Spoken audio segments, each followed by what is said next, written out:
ശരശയ്യയിൽ കിടക്കുന്ന ഭീഷ്മർ കർണനോട് വീണ്ടും പറയുകയാണ്, കർണ, പാണ്ഡവരോടുള്ള നിന്റെ വൈരം ഞാൻ തിരിച്ചറിയുന്നുണ്ട്.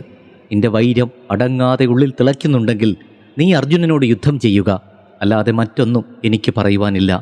യുദ്ധത്തേക്കാൾ ശ്രേയസ്കരമായി ക്ഷത്രിയന് മറ്റൊന്നുമില്ലല്ലോ. സമാധാനമുണ്ടാക്കുവാൻ ഞാൻ ആവുന്നത് ശ്രമിച്ചതാണ്, പക്ഷെ അത് നടന്നില്ല. നീ കുന്തിപുത്രനാണെന്നറിഞ്ഞിട്ടും പാണ്ഡവർ നിന്റെ സഹോദരങ്ങളാണെന്നറിഞ്ഞിട്ടും അതെല്ലാം മനസ്സിൽ ഉൾക്കൊണ്ട് ദുര്യോധനന് വേണ്ടി നീ യുദ്ധത്തിനിറങ്ങുന്നു.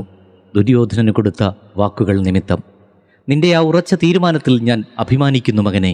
രക്തബന്ധങ്ങൾക്കുപരി ആത്മസൗഹൃദത്തിനും പറഞ്ഞ വാക്കുകൾക്കും വില നൽകി മുന്നോട്ടു പോകുന്ന നിന്നെ ഒരർത്ഥത്തിൽ അഭിനന്ദിക്കാതെ വയ്യ. കർണ, നിനക്ക് നല്ലത് വരട്ടെ.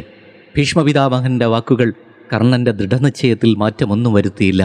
ശരശയ്യയിൽ കിടക്കുന്ന ഭീഷ്മപിതാമഹൻ്റെ പാദങ്ങൾ നമസ്കരിച്ച് യാത്ര പറഞ്ഞുകൊണ്ട് ഏറെ ദുഃഖത്തോടെ കർണൻ ദുര്യോധനൻ്റെ അരികിലേക്ക് തേരിലേറി യാത്രയാകുന്നു.